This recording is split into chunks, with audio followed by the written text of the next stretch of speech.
Tuhan adalah Bapakku. Ku berdoa surga terbuka, mujizatnya nyata, kuasanya tak pernah berubah, kasihnya selalu sempurna. Tuhan adalah Bapakku. Ku berseru, Tuhan dengarku. Dialah penolongku, Dialah penyelamatku. Ku berserah dan percaya. Aku ditolong Tuhan, aku dipulihkannya. Tak ada yang tak mungkin bagi Dia. Aku ditolong Tuhan, aku disembuhkannya. Tiada yang mustahil bagi Dia.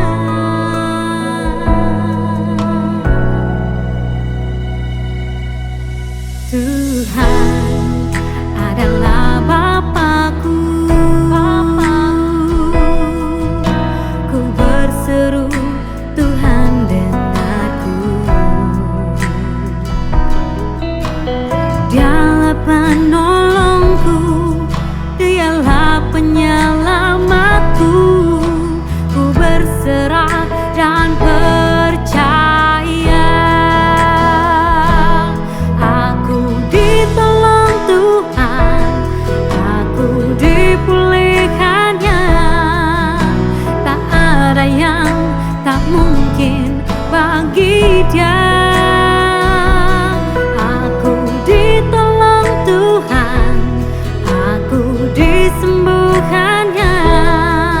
Tiada yang mustahil bagi Dia. Saat aku berdoa dalam nama Yesus, kuasanya bekerja dalam nama Yesus. Aku disembuhkan, aku diberkati, aku terima mujizat dalam nama Yesus.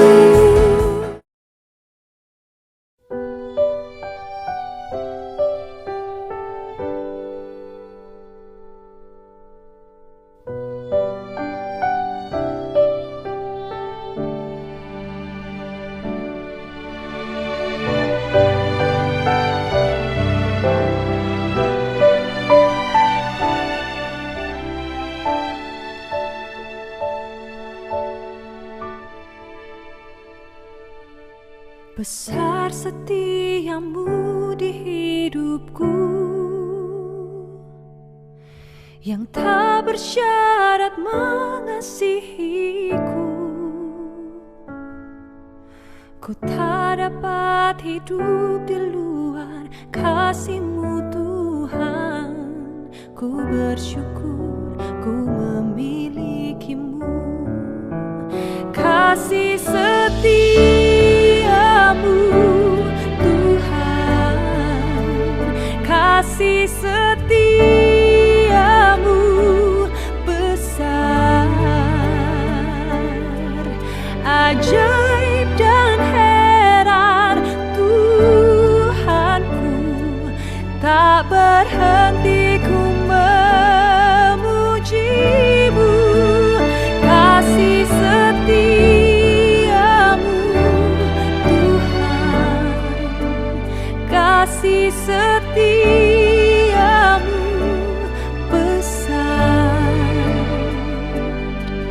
ajaib perbuatan tangan-Mu, sungguh besar setia.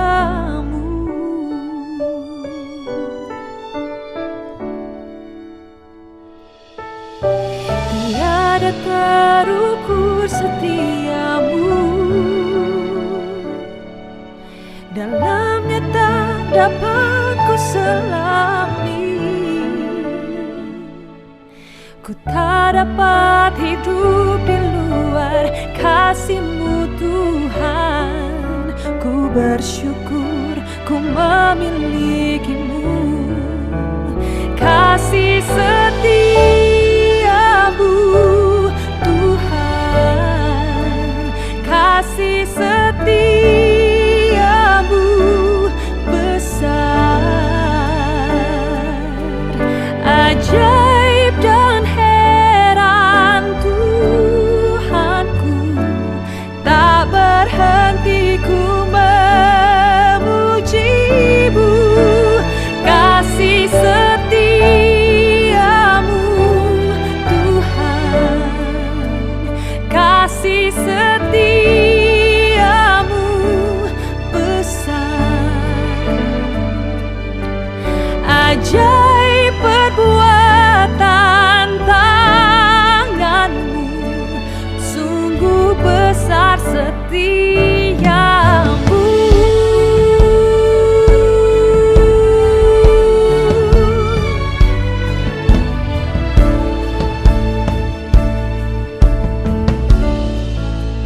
Kasih setiamu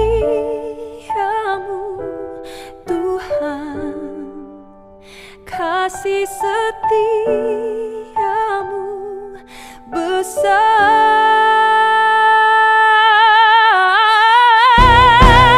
kasih setiamu Tuhan, kasih setiamu besar, ajaib dan heran Tuhanku, tak berhenti ku memuji-Mu. Kasih setiamu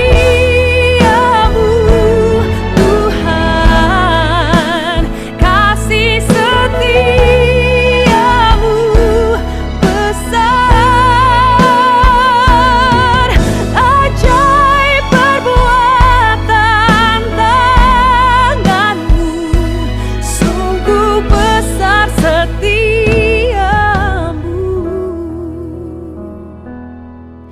Ajaib dan heran Tuhanku, sungguh besar setiamu.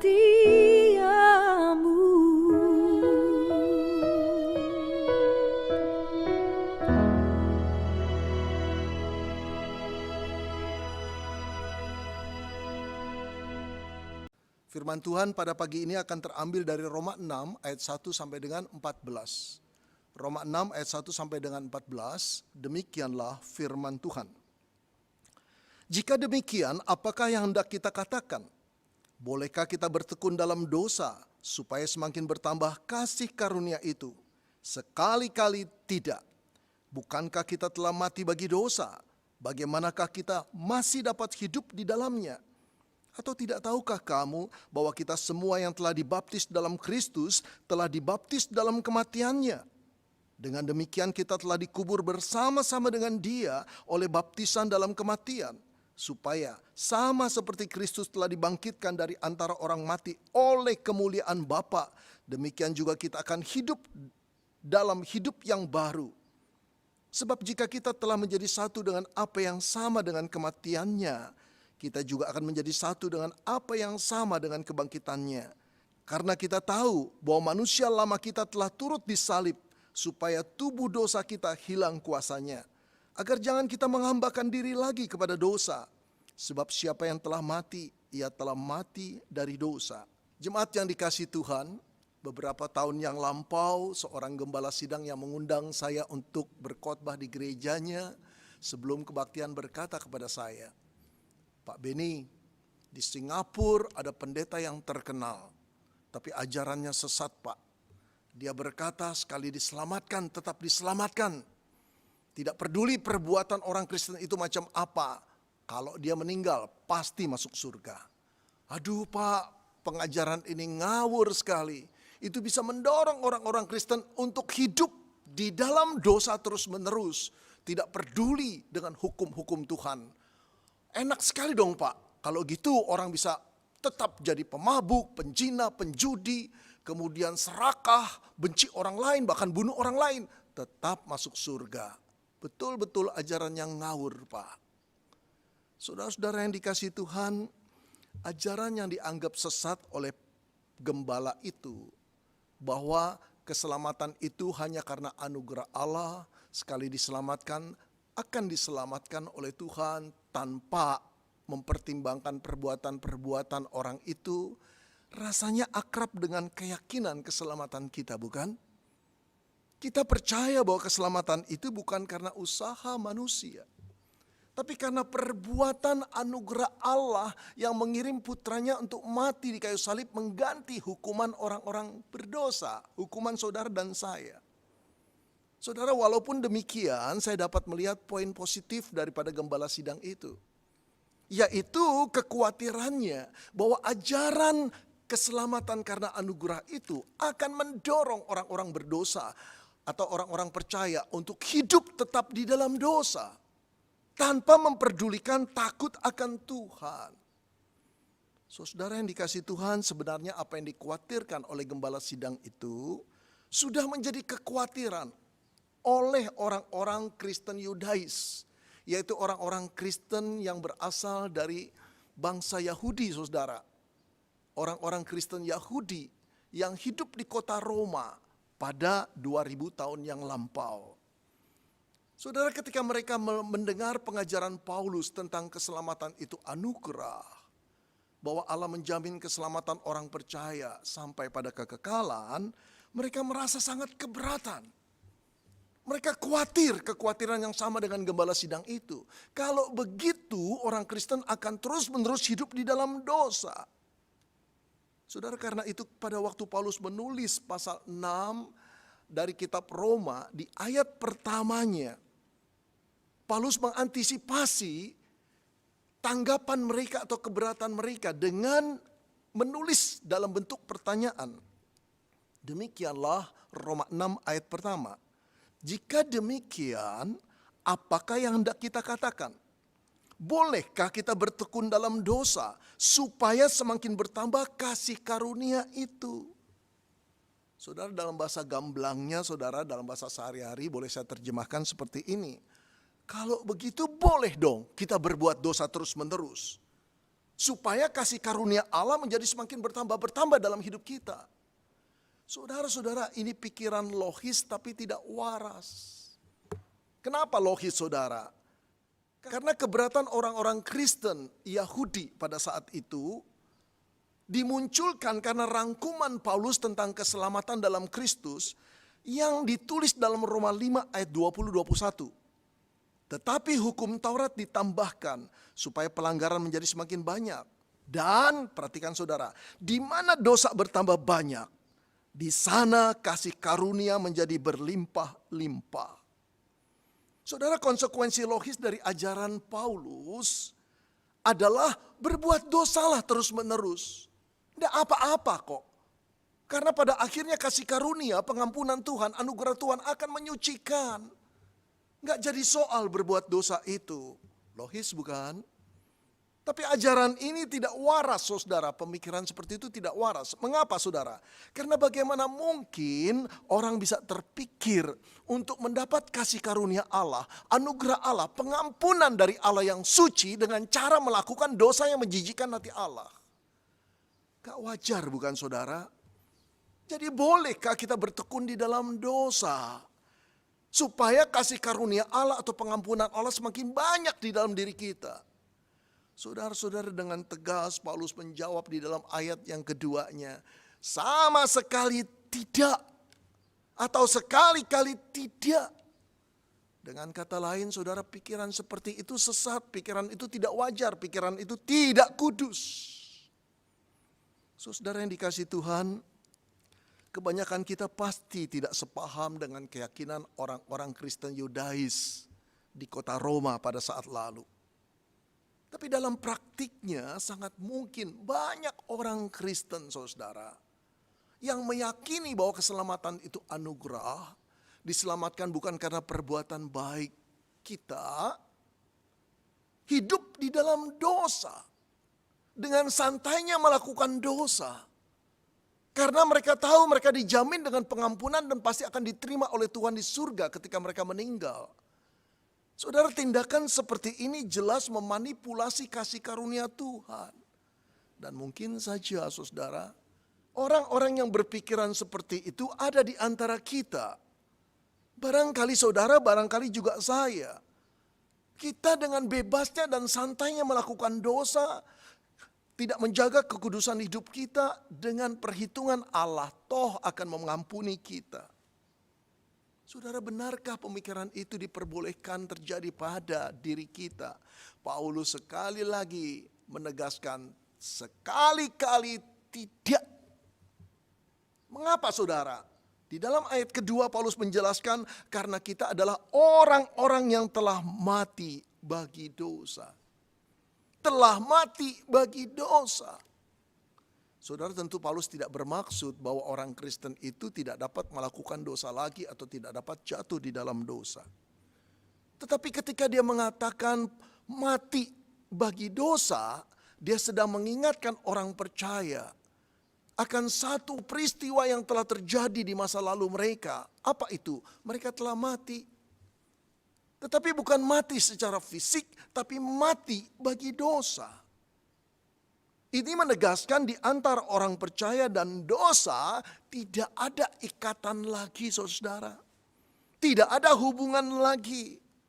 Seperti orang mati dan orang hidup tidak ada hubungan lagi. Saudara, karena itu Paulus mengajukan pertanyaan retoris, bagaimanakah kita dapat hidup di dalam dosa lagi? Saudara, bagi Paulus natur kehidupan orang percaya dan natur kehidupan dosa itu berbeda sekali, bahkan bertentangan. Ini bisa disamakan dengan kehidupan kupu-kupu dan kepompong, dua dunia yang berbeda. Seekor kupu-kupu tidak akan betah tinggal lagi di dalam dunia kepompong. Saudara, begitulah natur dosa dan orang percaya. Kita yang telah mati bagi dosa tidak mungkin hidup di dalam dosa lagi.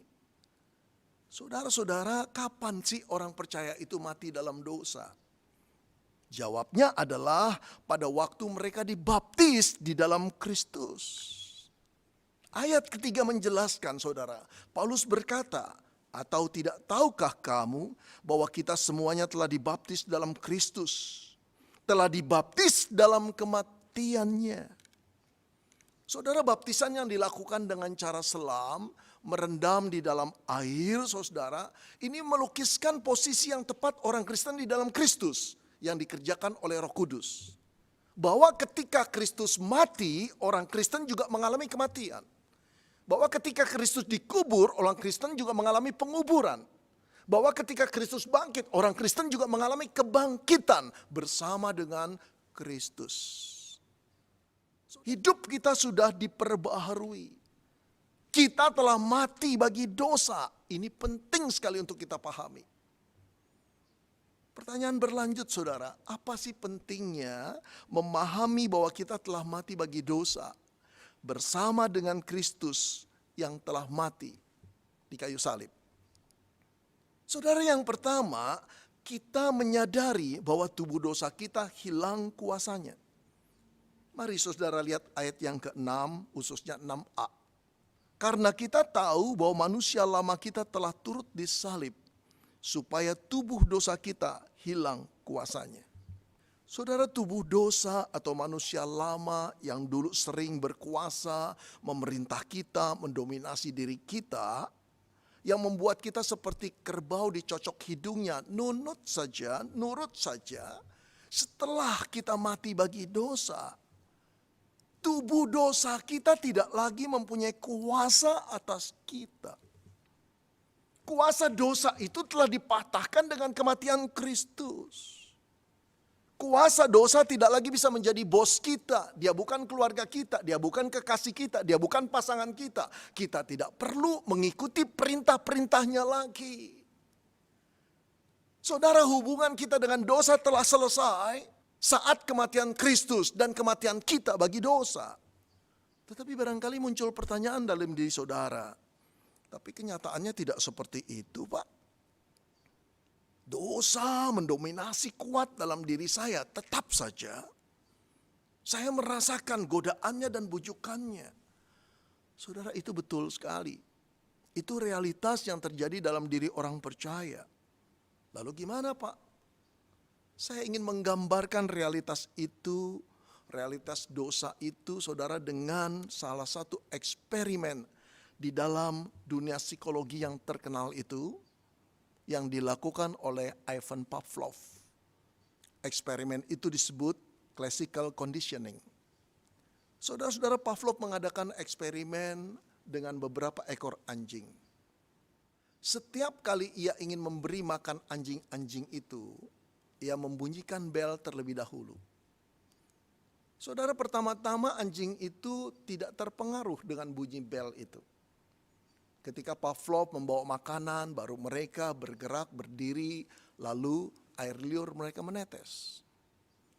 Tetapi karena dikondisikan, setiap kali mau memberi makanan, saudara, bunyi bel itu berdering. Lama-lama terasosiasilah dalam pikiran anjing itu, bahwa bunyi bel akan menandakan makanan lezat datang. Saudara, karena terkondisi sekian lama, maka mereka sudah mengetahui bel identik dengan makanan lezat datang. Nah, eksperimen berlanjut, saudara. Satu kali setelah memberi makan anjing-anjing itu sampai kenyang, Pavlov mulai membunyikan bel lagi.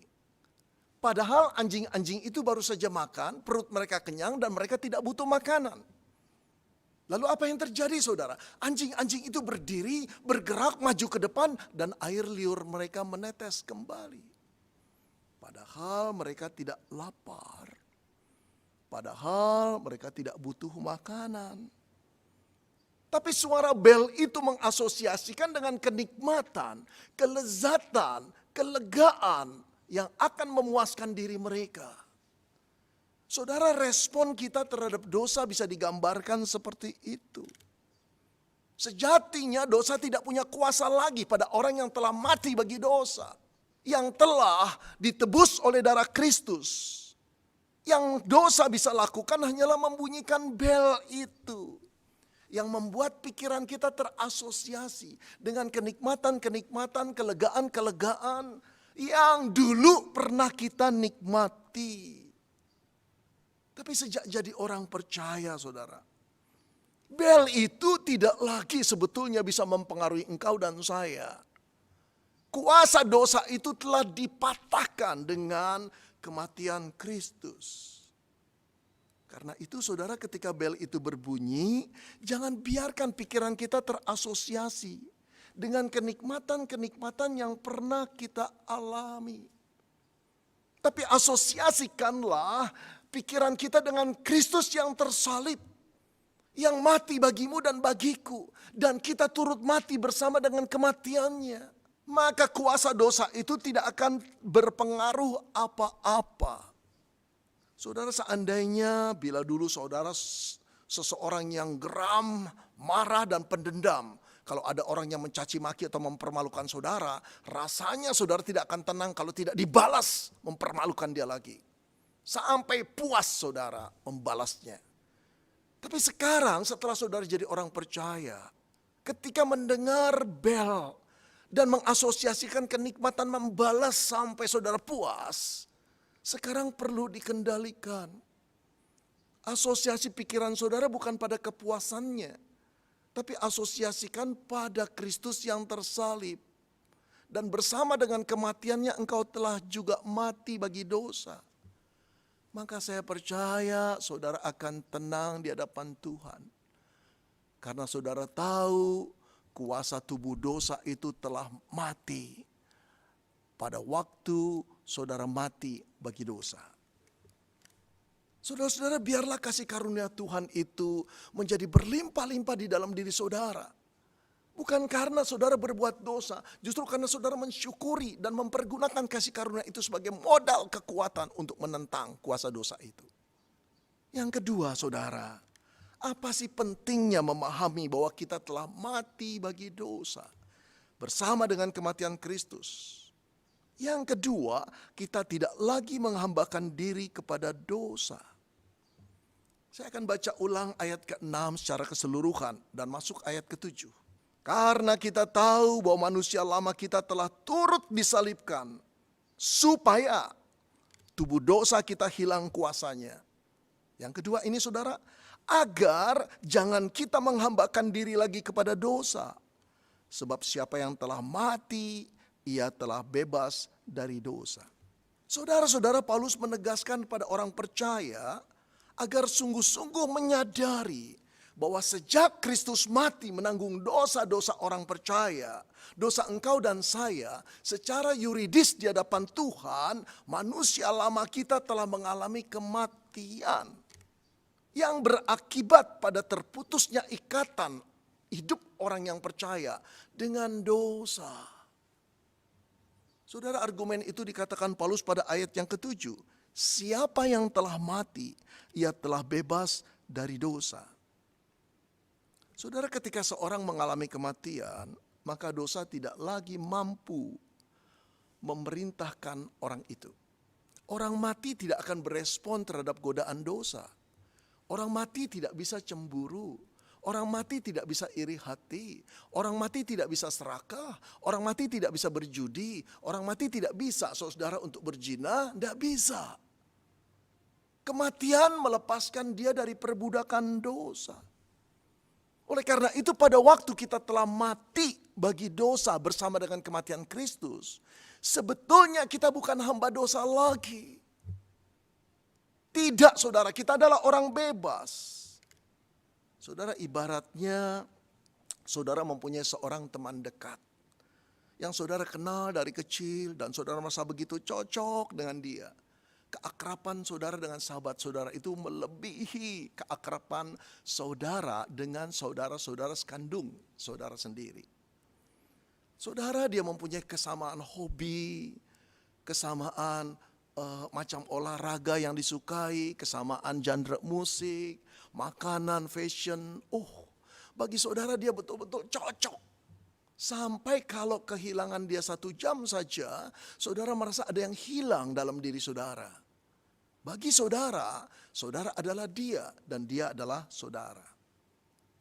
Saudara-saudara, namun sudah lama saudara menyadari ada sesuatu yang tidak baik dalam hubungan saudara dengan teman saudara itu. Kenapa saudara? Sahabat dekat saudara itu mempunyai sifat-sifat yang negatif, destruktif, lalu seringkali mengajak saudara melanggar perintah-perintah Tuhan. Dia juga paling tidak senang berbicara tentang Tuhan, apalagi disuruh mentaati perintah-perintahnya. Saudara menyadari bahwa kedekatan relasi saudara dengan dia itu sangat mempengaruhi karakter, perilaku, dan the way of life saudara. Tapi saudara tidak mampu menolak setiap ajakannya melakukan yang tidak baik. Karena dia bersifat posesif dan manipulatif. Saudara menyadari ada hal yang buruk di dalam pengaruh dia pada diri saudara. Saudara merasakan ada satu tekanan. Tanpa sadar saudara-saudara telah menjadi budak daripada dia. Dan dia tuan saudara. Saudara, pada satu kali sahabat saudara itu meninggal dunia. Entah apa sebabnya. Saudara begitu kagetnya, saudara melihat jasadnya, saudara melihat mayatnya dimasukkan ke dalam peti mati dan dikubur. Saudara tidak percaya semua itu terjadi. Sepulang penguburan, saudara sampai di rumah, saudara masih sukar mengerti bahwa dia telah tiada. Sehari, 2 hari, seminggu, 2 minggu, setiap kali saudara WA dia, setiap kali saudara telepon dia, tidak ada jawaban. Barulah saudara menyadari bahwa realitasnya dia telah mati. Saudara sedih sekali. Saudara sering teringat dan rindu kepada dia. Rindu tawanya, rindu candanya, rindu tindakan-tindakan kreatifnya, dan juga rindu pada cara dia mengintimidasi saudara. Saudara-saudara, namun selang beberapa waktu, baru saudara menyadari ada sesuatu yang berbeda dalam hidup saudara. Apa itu? Saudara tidak merasa diperintah oleh dia, dimanipulasi oleh dia, dan diintimidasi oleh dia. Saudara mulai merasa kehidupan saudara dan hati saudara menjadi tenang dan bebas. Kenapa saudara? Karena dia telah meninggal dunia. Dia tidak lagi mempunyai pengaruh memerintah saudara. Saudara-saudara tentu tahu apa yang saya maksudkan. Siapa nama sahabat lama saudara itu? Sahabat dekat saudara itu? Tentu saja namanya adalah the old man. Manusia lama. Saudara, sejak manusia lama kita mengalami kematian bersama dengan Kristus, kita dibebaskan dari ikatan dosa. Kita bukan hamba lagi daripada perbuatan-perbuatan kuasa dosa yang dulu menguasai kita begitu rupa. Kita orang bebas, saudara. Sayang sekali saudara, kita yang sudah terbebas dari ikatan dosa, justru seringkali datang ke penjara masa lalu kita. Masuk dengan sukarela.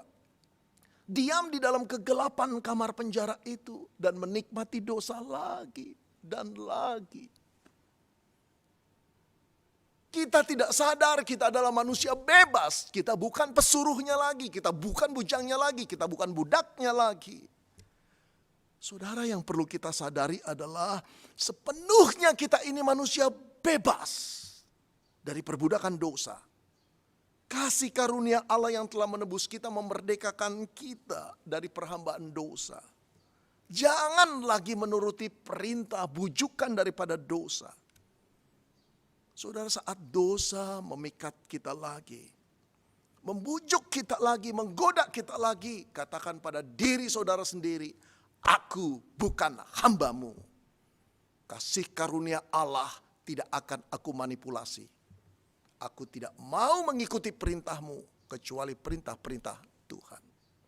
Maka saya yakin saudara, dosa tidak akan berkuasa lagi. Penting sekali saudara untuk memahami apa artinya telah mati bagi dosa bersama dengan kematian Kristus. Yang terakhir saudara, yang ketiga, kita dapat hidup di dalam hidup yang baru. Ini diterangkan Paulus dalam ayat keempat saudara, saya bacakan ya. Dengan demikian kita telah dikubur bersama-sama dengan dia, dengan Kristus, oleh baptisan dalam kematian. Supaya sama seperti Kristus telah dibangkitkan dari antara orang mati oleh kemuliaan Bapa, demikian juga kita akan hidup dalam hidup yang baru. Saudara, sekali lagi Paulus memakai baptisan untuk melukiskan penyatuan orang percaya dengan Kristus. Sekarang bukan hanya dengan kematiannya, tetapi juga dengan kebangkitannya saudara. Kristus membangkitkan kita dan memberikan kita satu kehidupan yang baru. Sekarang orang percaya berada di bawah kepemilikan yang berbeda saudara. Kita dimiliki oleh Tuhan yang baru, bukan Tuhan yang lama. Pemilik yang lama tidak lagi berotoritas, tidak lagi mempunyai hubungan dengan kita. Saudara, ini seumpama kalau kita membeli motor dari seseorang. Setelah setuju harganya, kita membayar dan kita mendapat kwitansi pelunasan pembayaran itu. Saudara-saudara, setelah itu, motor itu milik kita. Tapi yang mengganggu adalah di STNK masih tertulis nama pemilik lama. Kita tidak rela itu. Lalu kita pergi ke Samsat saudara. Kita urus biaya balik namanya. Setelah selesai saudara, motor itu 100% milik kita dan atas nama kita. Tidak ada lagi pengaruh nama pribadi yang lama atau pemilik yang lama. Sama sekali tidak. Saudara, pada waktu Kristus membangkitkan kita dan memberikan kita kehidupan yang baru, kita milik Kristus. Kita bukan pemilik dosa. Tubuh yang lama tidak berkuasa lagi atas kita. Saudara, Paulus menegaskan sekali lagi hal ini pada ayat ke-11. Demikianlah hendaknya kamu memandangnya, bahwa kamu telah mati bagi dosa, tetapi kamu hidup bagi Allah dalam Kristus Yesus. Saudara, penebusan orang percaya yang dilakukan oleh Kristus karena anugerahnya memberi pengesahan di mata Allah. Yang pertama, kita adalah orang-orang yang telah dibebaskan dari tuntutan hukum-hukum yang Allah tuntut bagi kita. Itu disebut pembenaran.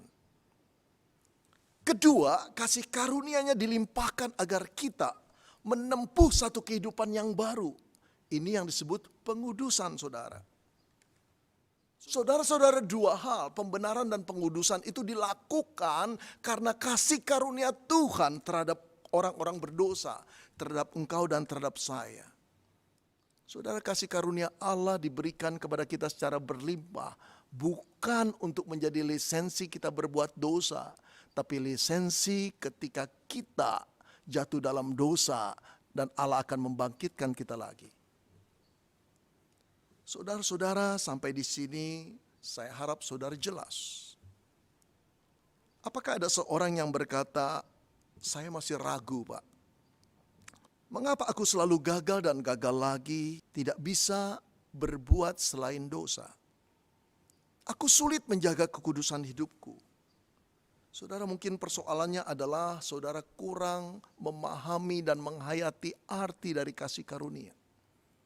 Ini bagian yang sulit, saudara. Secara logika, kita mengerti definisi arti kasih karunia.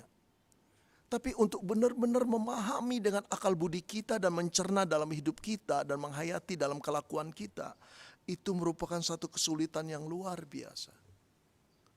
Tapi saya mau mengatakan pada saudara dan menjelaskannya dengan sebuah cerita. Cerita fiktif yang saya buat sendiri, saudara.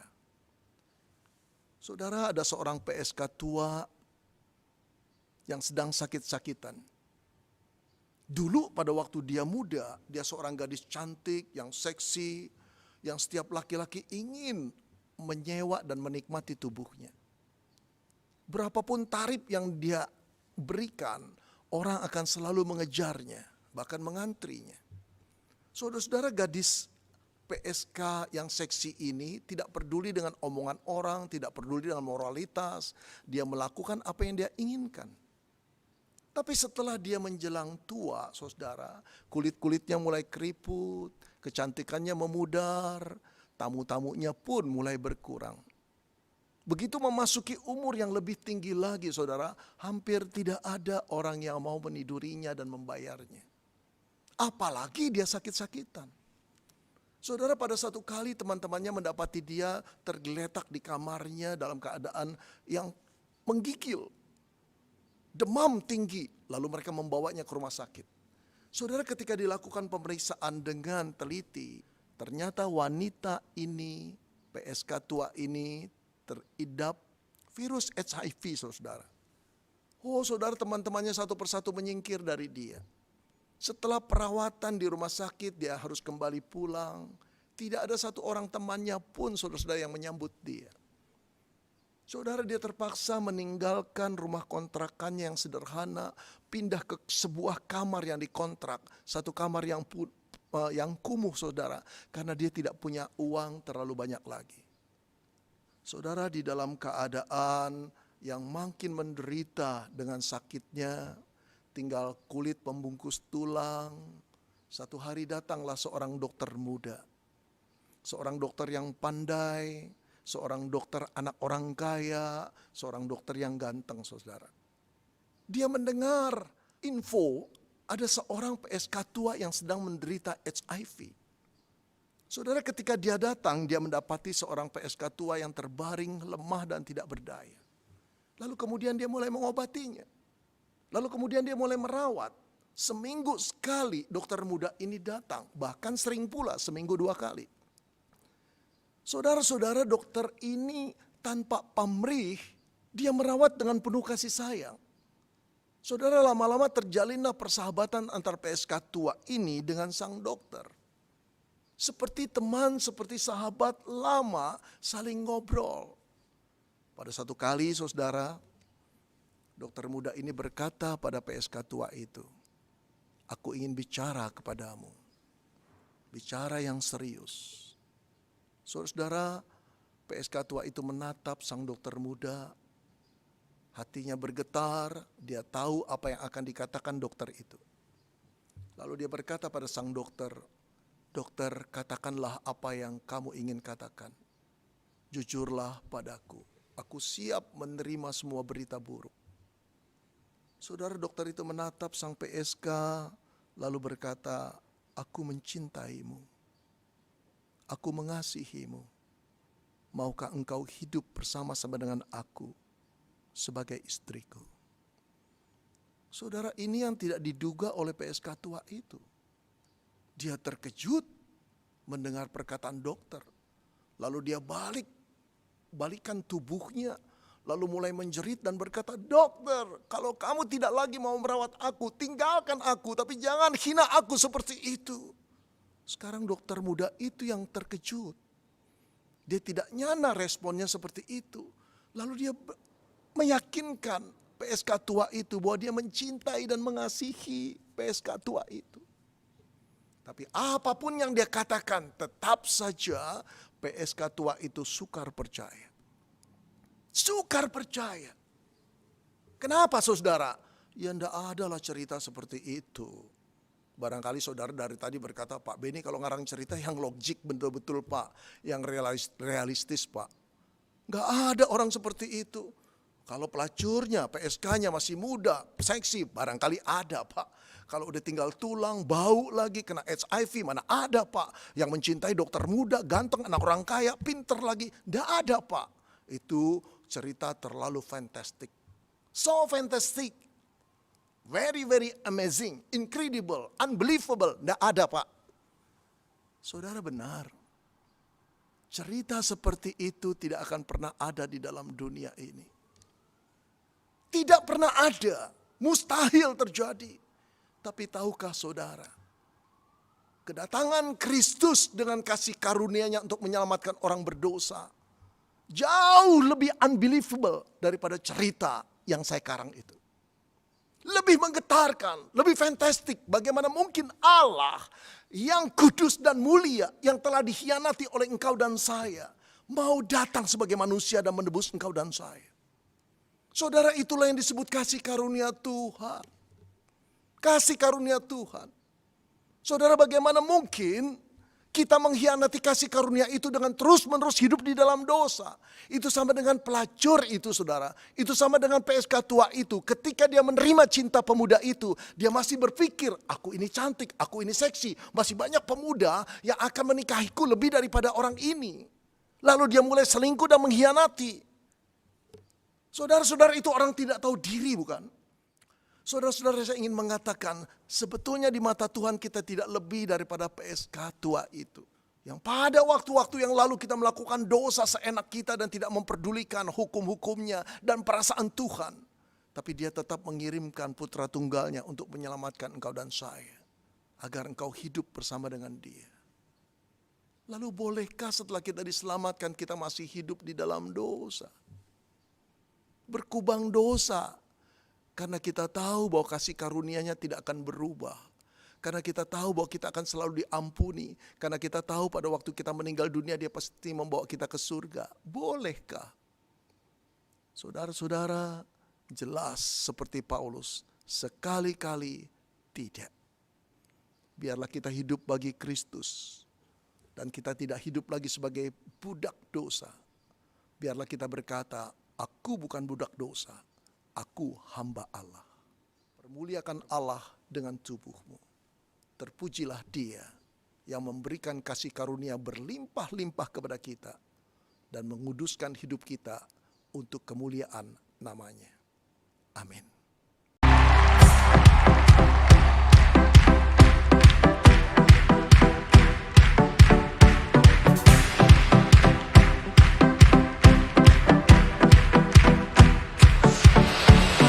Tiada taranya, tiada bandingannya, kebaikan-Mu Bapa di hidupku.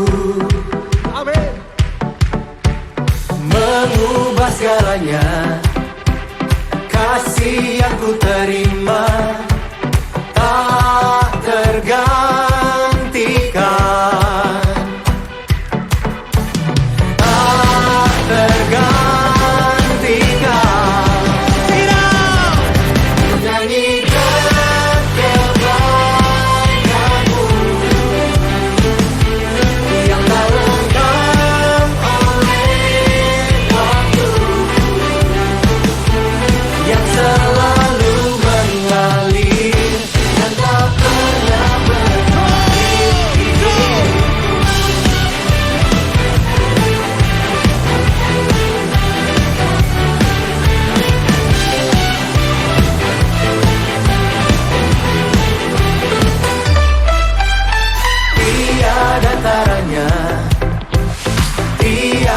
bandingannya.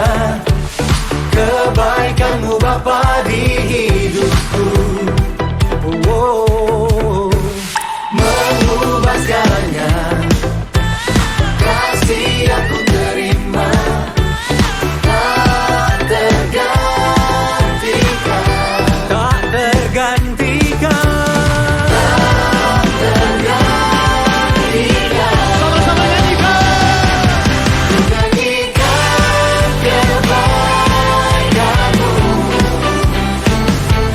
yang tak lekang oleh waktu, yang selalu mengalir dan tak pernah berakhir di hidupku.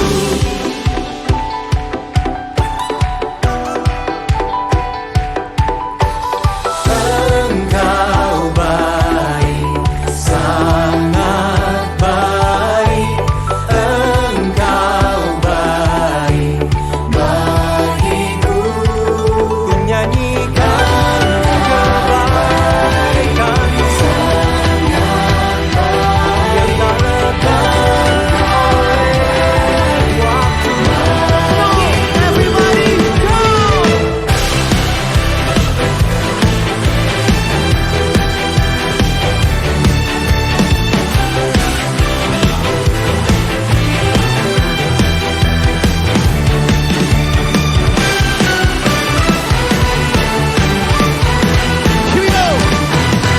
Yang selalu mengalir dan tak pernah berakhir. Menyanyikan kebaikan-Mu yang tak lekang oleh waktu, yang selalu mengalir dan tak pernah berakhir. Menyanyikan kebaikan-Mu yang tak lekang oleh waktu, yang selalu mengalir, yang selalu mengalir dan tak pernah berakhir, yang selalu mengalir dan tak pernah berakhir di hidupku. Berikan sorak-sorai yang paling dahsyat bagi Tuhan kita. Haleluya.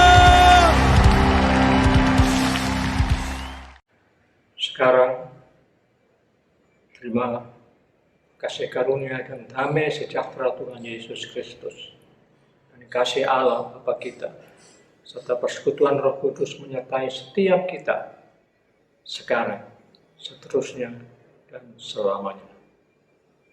Amin.